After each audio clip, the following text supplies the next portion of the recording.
बीकानेर के नोखा कस्बे के पास मुकाम नाम के स्थान पर जंबेश्वर जी का मेला भी भरता है, जो फागुन माह में और असोज माह में जो है आयोजित होता है।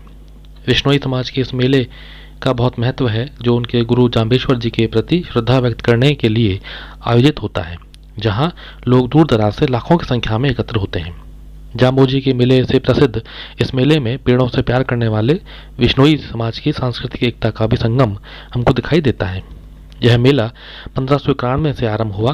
मुकाम और अन्य गांवों के करीब 200 परिवार अपने को उनका वंशज मानते हैं। विश्नोई जाम्बोजी की पूजा विष्णु के अवतार में करते हैं। जाम्बोजी ने एक तालाब खुदवाया और इसके किनारे एक गांव बसा दिया, जिसका नाम जाम्भा रखा। तालाब के किनारे उन्होंने अपनी कब्र खुदवाई और अपने शिष्यों को मृत्यु के बाद वहीं दफनाने की आज्ञा दी, जिसे उनके शिष्यों ने पूरा भी किया। मुकाम का एक अन्य नाम तलवा गांव भी है। इस मंदिर में मुसलमान भी श्रद्धा सुमन अर्पित करते हैं। इस मंदिर की आधारशिला सन 1536 में रखी गई थी और 7 साल के बाद में समर्थल नामक उसी बालुका राशि पर यह मंदिर पूरा किया गया, जहां उनकी मृत्यु हुई।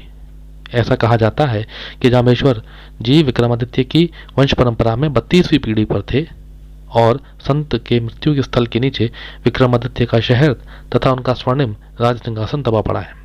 जाम्बोजी ने विश्नोइयों को धर्म के 29 स्तंभ प्रदान किए। जयपुर जिले का बाणगंगा का मेला अत्यंत प्रसिद्ध है, जो ऐतिहासिक शहर बैराट से 11 किलोमीटर के दूर पहाड़ी नदी के किनारे पर आयोजित होता है। यह मेला अप्रैल मई महीने में बैसाख पूर्णिमा के दिन आयोजित होता है, जिसमें लाखों की संख्या में लोग आते हैं और माना जाता है कि यह वही नदी है जहां अर्जुन ने अपने तीर का निशाना साधा और इसको प्रकट किया। पांडवों ने अपने वनवास का 13वां साल यहीं बिताया था। ऐसी मान्यता भी इसके साथ में जुड़ी हुई है। ऐसा माना जाता है कि आज से 200 साल पूर्व यहाँ राधा कृष्ण मंदिर का निर्माण हुआ और उसके बाद ही यहाँ मेले की शुरुआत हुई। इस मंदिर में तीर्थयात्री अपना भोजन खुद लाते हैं। इस मंदिर के अलावा यहाँ नंद कुंड नाम का पवित्र सरोवर, हनुमान मंदिर भी बना हुआ है। राधा कृष्ण मंदिर के दाहिने की ओर बरामदे पर कई प्रकार के लिंग बने हुए हैं, जिसमें एक ही प्रणाली से जल प्रवाहित होता है।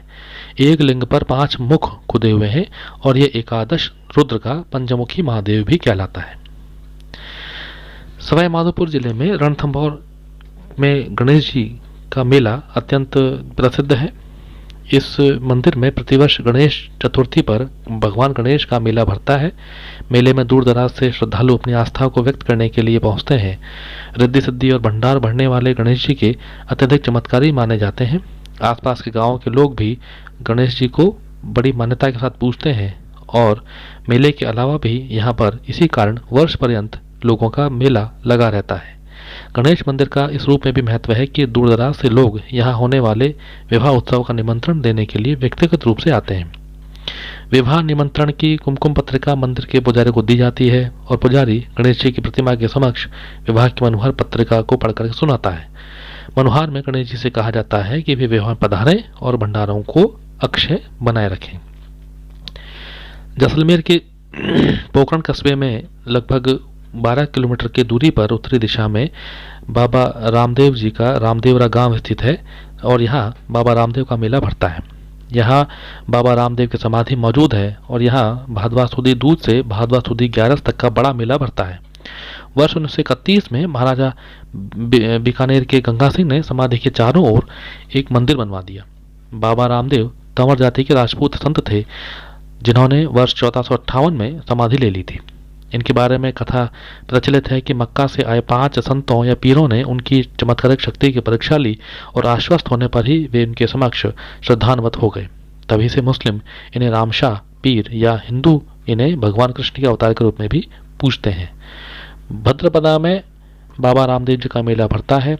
लोक देवता रामदेव जी के मेले में दूर दराज से लोग पैदल चलकर मनौती मांगने आते हैं। रामदेवरा के पास एक तालाब है और ऐसा माना जाता है कि इसे स्वयं बाबा रामदेव ने बनवाया था। सांस्कृतिक एकता के प्रतीक इस मेले के दौरान मवेशियों का मेला भी आयोजित होता है, जिसमें विभिन्न प्रकार की नस्लों के पशु और मवेशी क्रय विक्रय के लिए आते हैं।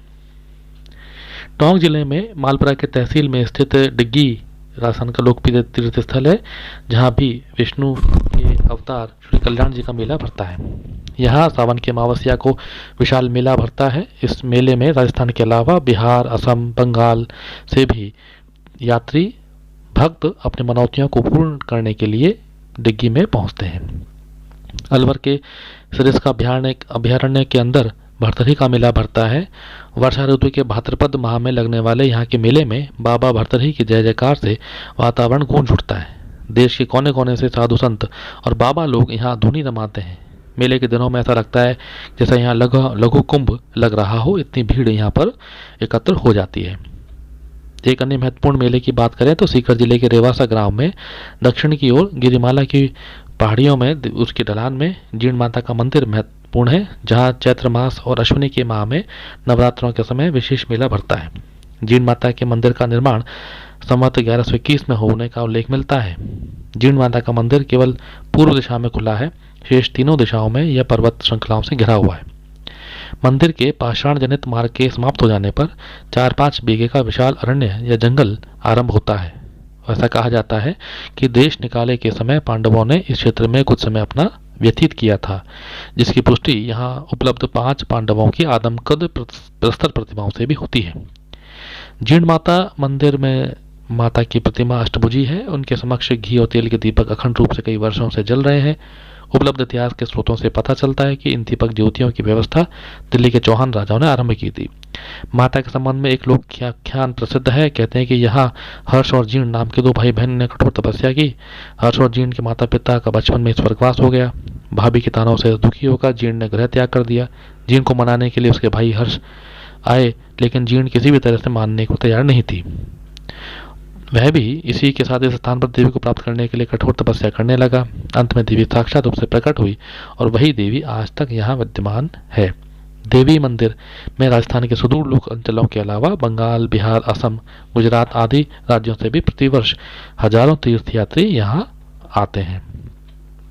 एक अन्य मंदिर की बात करें, मेले की बात करें तो बीकानेर से 30 किलोमीटर की दूरी पर देशनोक नाम के स्थान पर करणी माता का मंदिर या चूहों की देवी के मंदिर के रूप में भी विख्यात है। यहाँ साल में 2 बार करणी माता का मेला लगता है। पहला मेला नवरात्रों के दौरान चैत्र शुक्ल एकम से चैत्र शुक्ल दशमी तक लगता है और दूसरा मेला अश्विन शुक्ल एकम से अश्विन शुक्ल दशमी तक लगता है।